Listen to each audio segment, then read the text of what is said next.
2 million years ago, the East African savanna was a proving ground, a stage for nature's most brutal theater. Only the sharpest, the fastest, and the most ferocious survived. This was the world of Homo habilis, the handyman, short, stocky, and armed with a new secret weapon, the meticulously crafted stone tool. Their intelligence allowed them to compete with giants. But their presence was an intrusion, and in this world, every intrusion demands a lethal response. Today, we witness a conflict so pivotal, so fierce, it dictated the future of our lineage. A fight for dominance over the very ground they walked. Unseen, unheard, the savanna's true master had found them. A creature whose teeth were designed for one purpose: the quick, devastating kill. Get ready. This is the most dangerous fight ever seen in the ancient savanna. The H. habilis pack was scavenging a carcass left by a larger predator, a critical source of protein needed to fuel their massive brains. Their success attracted attention. The Dinofelis, often hunting in marginal territory, saw an easy target. Small, preoccupied, and far from the safety of the main tree line. The attack was instantaneous. A blur of muscle and fur, the cat targeted the nearest, weakest member, the strategy of every successful ambush predator. This was not a quick flight. Unlike their ancestors, H. habilis stood their ground, driven by the instinct of collective defense and the desire to save the fallen. The cat's weapon, the mighty saber tooth, was deadly. Designed to sever arteries with a single, massive bite, it was less effective in a grappling, chaotic fight. Their secret weapon, the stone tool, not a long-range weapon, but a terrifying close-quarters asset. Sharp enough to cut, tough enough to smash. This was a shock to the cat. It expected panic, not organized, screaming retaliation backed by a weapon that caused sudden, sharp injury. The pack quickly formed a loose semicircle, with the strongest male moving into the attack.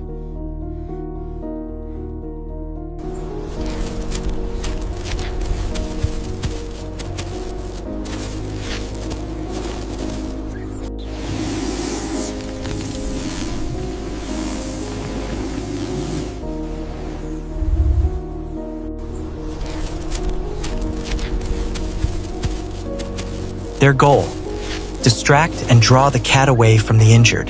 The male, the group's protector, lunged forward. He didn't seek to kill, but to injure, to make the price of the kill too high for the cat to pay. The conflict moved from ambush to a tense, violent standoff. The cat, trained only for the killing blow, hesitated against the coordinated aggression. The injured member, though bleeding heavily, was dragged to safety by two female group members, demonstrating an absolute commitment to saving all resources. The cat attempted a wide flanking maneuver, using its low, powerful center of gravity and speed to break the organized hominin circle. Their teamwork was critical. Every shout, every gesture was a signal, a coordination refined over generations of escaping less dangerous threats. This was not a fight of muscle against muscle, but of intelligence against instinct. The cat was powerful, but the hominins could plan and adapt. Another H. habilis individual, having secured the injured, returned to the fight armed with a thick, heavy branch, a blunt force weapon. The noise and the pain caused the cat to lose its focus. In that instant, the main male seized the opportunity for a counterattack. The wound was superficial, but the pain was immediate and sharp. The cat knew that an injured leg meant slow death in the wild. The balance of power shifted. The hunters were no longer just prey. They were a formidable force capable of inflicting damage on an apex predator. The Dinofelis, its hunting impulse momentarily overridden by the survival instinct, began to back away toward the dense brush. But the danger was not over. The cat might break and run, but the smell of blood lingered, attracting secondary, opportunistic predators.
Jackals, sensing weakness, began to converge on the area, eager to pick off either the injured hominin or the retreating cat.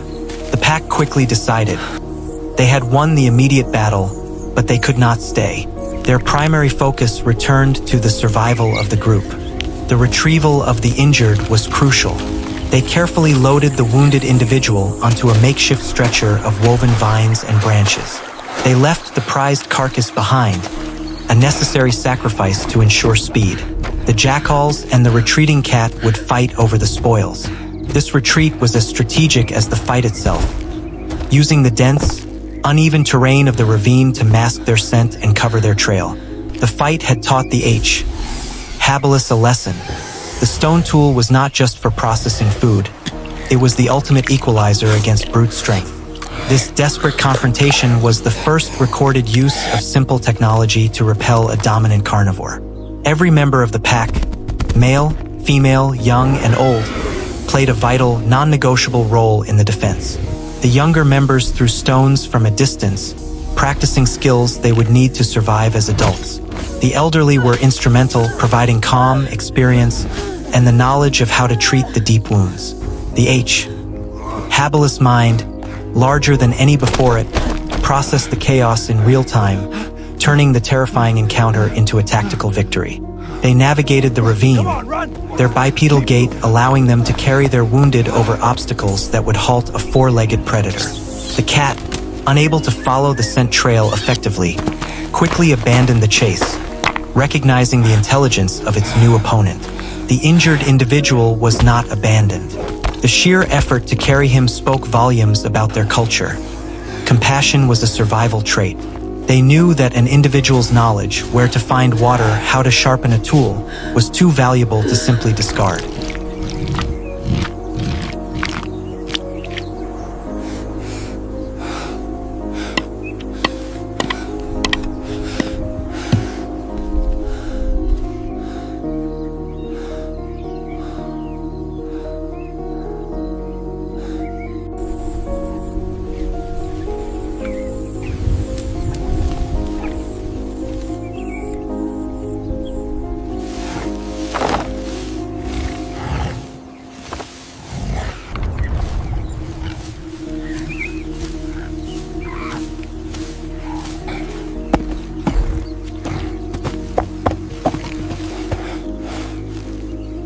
Found a secure, high cave overlooking the valley. Here, they could rest, tend to the wounds, and process the immense physical and psychological cost of the battle. The wound was cleaned with rough leaves and bound with strips of animal hide, a rudimentary form of medicine guided by shared experience. The whole group entered a period of intense vigilance. The constant fear of the Dinofelis returning was countered by the flickering warmth and security of their mastered fire. Around the fire, the tension slowly eased.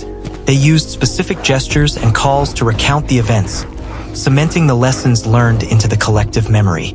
The core lesson was simple: alone they were prey. Together, armed with stone and cunning, they were untouchable. The incident immediately changed their behavior.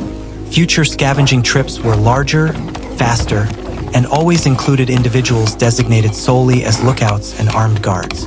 They began to select stones not just for cutting, but for their weight and shape for throwing, the earliest form of projectile weapon selection. This single, dangerous fight was a turning point in evolution. It demonstrated that hominin survival would no longer be determined by physical power or natural camouflage, but by technological adaptation and social cooperation. The savanna's balance of power had shifted permanently.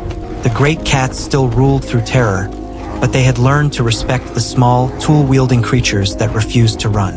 The cost of attacking a Homo habilis pack had become too high.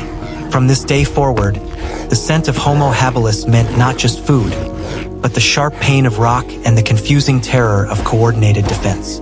They had redefined their place in the ecosystem from scavengers and prey to competitors and guardians. They carried the memory of the fight, the fear, the blood, and the victory as a badge of honor.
injured individual, thanks to the pack's unwavering care, would survive, further validating their compassionate strategy.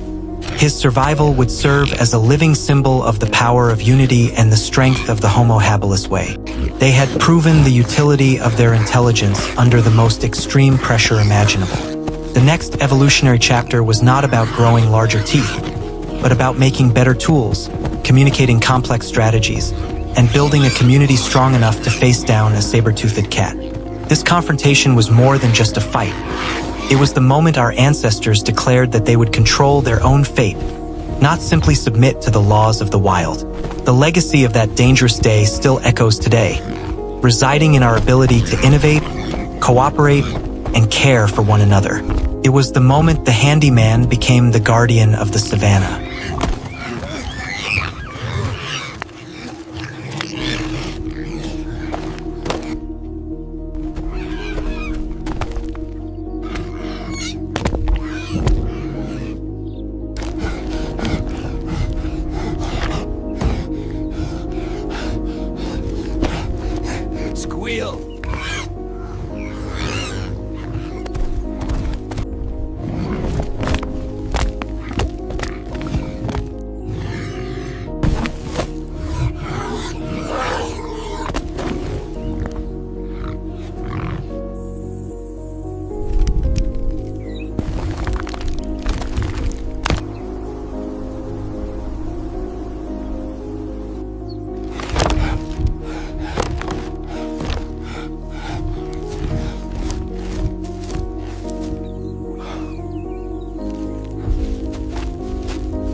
running!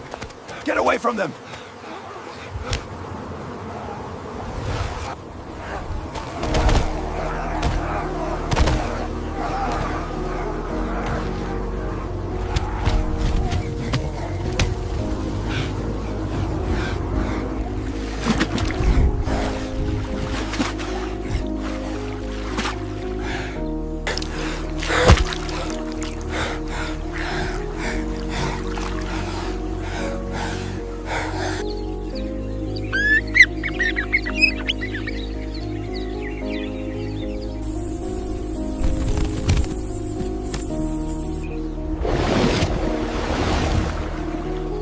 What is that?